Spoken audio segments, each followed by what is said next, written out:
Yo, what is going on today, guys? It is Sam, better known as Samito. Welcome back to the Raid channel today, where I'm going to be doing a guide on the newer Grim Forest boss. This guy's a lot of trouble, but luckily, we had a top 10 score in the world. Let's see, are we still on this list? Maybe somebody passed. I think we probably got passed up at this point. 7th, okay, 7th. We had a top score in the world for this guy. I figured him out, and I want to help you guys dive into this boss and learn what to do and what not to do when it comes to dealing with him, man. Vergis, I don't know how to say his name. He is tough, okay? But there's a couple types of champions that you need to look for when you build for this guy. But really quickly, let's break down the boss. Real quick, guys, get your free Elenaril by clicking my link in the description right now. You'll also get the amazing champions Vergis, Tagoar, and Deacon Armstrong as you level up at levels 10, 20, and 30 subsequently. And here's all you got to do. Log out of Plarium Play on your PC and uninstall. Click the link in the description and register with a brand new email. Then launch Raid and complete the tutorial. Then go to your inbox and claim your first champion. Don't miss out on this opportunity. This is one of the best starter codes that you can get. You'll get all 3 of those epics for free, as well as Elenaril, the legendary champion. So click that link down below before it expires and have yourself a good time. So on his A1 AoE 50% chance of stealing buff.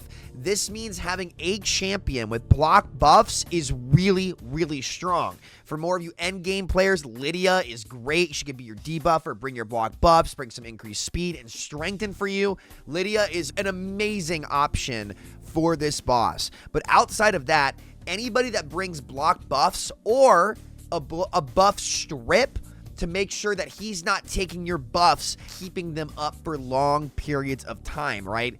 Really is a great answer there. Helps you out a lot because, again, he's going to ramp up a lot over this fight. Now, his A2, an AoE 30% decreased speed debuff and a 50% decreased attack on all enemies with 30% turn meter steal. Cannot be resisted by targets under buffs. The damage inflicted by the skill is increased by 10% for each gold-plated layer. Okay, again, do not want to let this guy get decreased speed on you. So, as most things in Grim Forest, guys, having a block debuffs champion that can be protected, 9-piece protection, is so strong here. It's so strong. It's so good. It's going to help you a lot. If you don't have that, any cleansers are fine as well.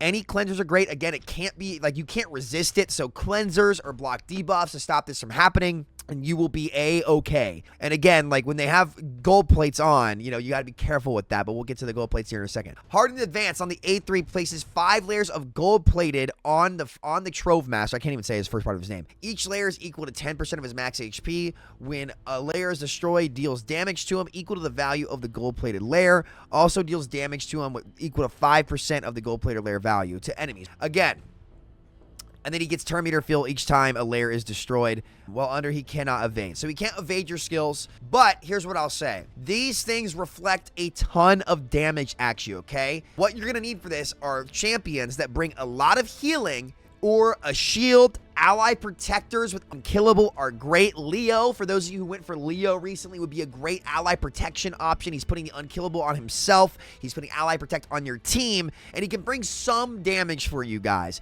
But ally protectors, shields to absorb the damage, and a ton of healing. For me, I've got my Hatter and Senna on my team. I had Rio on the team as well. Well, I'll get to other champions that could be great in the game for this boss here in a moment and what you want to look for. Turn meter boost, amazing against this guy. Okay, 24 Karat Thief, the passive, 10% chance of evading a skill and all of its effects. Increases his speed by 5 and chance to evade by 2%. Each turn, he is under at least 1 gold-plated layer, stacks up to plus 200 speed and 50% evade chance. Okay, this is super, super important because the more turns he's under a gold-plated buff that he takes, right, the more speed and evade chance he's going to get. It is essential that you don't let this guy get turns while under gold plates. You don't want to take your time taking them out, and sometimes you have to. That's what makes this boss tricky. But that is why having an increased speed turn meter champion on your team is so good. And Senna Amberheart is by far the best champion in the entire game for this boss. She's the best turn meter booster in the game. She brings an enormous amount of healing as well as an AoE revive. Senna is one of the best, top 5 Legos. Maybe she might be the best Lego in all of Grim Forest. She is insanely good. And I know not a lot of people have her, but to break down the boss. And again, if you look at these top teams, guys, look at this. Senna, Marichka, Senna, Nekmo Thar for turn meter boost instead. Interesting. This guy actually got crazy that this guy got this much damage off without a Senna. But it's all Senna, man. She is insanely good in the Grim Forest, and particularly against this boss. Now, in terms of damage dealers, I really only have one, and that's my ninja with Mikage. Pretty much, think of this boss as very similar to Chimera in that you're trying to get as much damage off in the turns you have available as possible, so any champion that's goated in Chimera will also be very good here. Mad Hatter for the ally attack damage. Glycat I'm bringing in for the increased defense, the damage amplification to Ninja, as well as the res with Perfect Veil and increased attack to give some more damage mitigation and put some protected buffs off to amp my damage. Having two resers on a team, really, really good because they're great insurance for each other. Now, another great champ that I could have put in is maybe like a Wixwell or something who unfortunately did not get in my draft to bring the shield to absorb the gold-plated damage and bring some buff extension as well. Tend to want mitigators. There are a couple times where I was in this boss fight where my ninja would just get me killed, right? Because he would just go in, like, this was pretty rare, but it did happen on occasion. But because Senna is bringing so much continuous heals onto the squad, I heal right back up super fast and I get turn meter boost. So again, Senna is the best champion in the game for this boss, in my opinion. You will not find a better champion than Senna Eberhardt. She is so busted here. So you have Senna, great. But that's generally the things that you want to look to do against this boss. Again, have that mitigation, have the reses there to jump in, and I guess I can show you how this team works briefly about what you want to look to do, and you'll see why, like, this is just so much easier. You know, Senna's going to come in with the turn meter boost to start, the continuous heals. We can get our ally attacks off, but the key thing is you do not want him to get turns under that gold plate, because again, it's diminishing returns after a certain point, because after you hit a certain threshold, guys, my Glycat's not built right now, so forgive me for that. He's definitely not built. After you hit a certain threshold, like, that evade becomes so consistent that it'll just completely neuter the damage of your run. Not to mention, on top of that, he's just going to be so much faster, and he'll be at the point where he can just outspeed you. But you guys can see this here again without my Glycat being built, so I am losing damage. The plates are up. I don't want these plates to stay on. It's imperative that you take them out as fast as you can, right?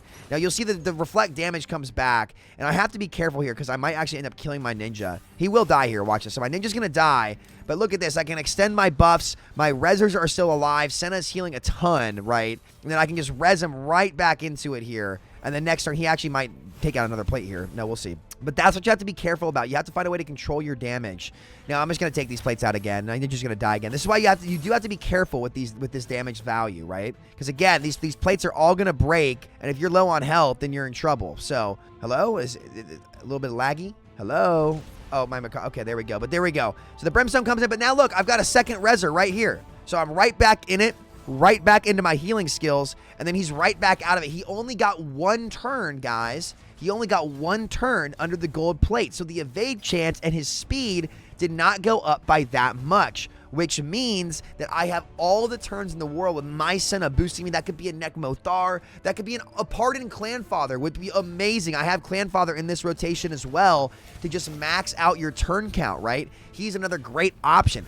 Anybody that's bringing very consistent turn meter boost and healing is going to be SSS plus tier into this boss. I'm going to have another video where I break down the best champs for Grim Forest. I'm probably going to record it right after this where we can do a little bit of a breakdown here. But that is pretty much the secret to this boss. You need a ton of healing to be able to heal through it with ideally 2 reser. And one, if you can get away with 1 damage dealer, that's the ideal situation. A damage dealer that brings their own debuffs, like Ninja with the decreased defense, would be amazing. Mikage, ally attacks are going to be insane. She's going to be able to extend buffs as well as ally attack. That makes Mikage a great option. Obviously, I have Ninja as well. And then some increased defense and a res. Like, again, Glycat's great for the damage amplification, the additional resurrect, and all the buffs I need on top of that, too. So he's bringing everything I need. I've got Brimstone on him for some extra damage, too. So those are the roles you generally want to fill. An Ally Protector is also great. Somebody to soak up a ton of damage could help you a ton. And Ursuga, an epic option could be a Taragi, right? Somebody that can just take damage for your team. Leo as a Lego for some of you more recent players who did the Leo fusion. Leo would be great into this boss because he can't kill through unkillable. Just got to make sure he's got lightning cage on and make sure your buffs aren't getting stripped if you use him in arena as well. That's also great. And just soaking damage for your team is so good. I would say the key is having the turn meter boosters, block debuffs, or a cleanser. If you don't have one, look at these. The plates are back up again. Let's see, the increased defense is up. And now I've got to be careful. So I'm actually going to A2 here so that my ninja has time to heal. Oh, this might be bad. Let's see. I might actually end up killing myself. Got to be careful. We're going to extend again. The key is to also have champions that aren't always putting up buffs. Oh, that's close. That's close. And look at this. The continuous heals are healing me right back up. I'm timing my damage here. I'm going to save the... I think somebody's going to die here. Yeah, ninja's going to die. But even my ninja dead, you guys can see my Glycat's not even built. See that? My Glycat's literally not even built. We're right back in with 2 reses, so we have a ton of insurance here to make sure that we're good. And we whittle those plates down, and this is so important.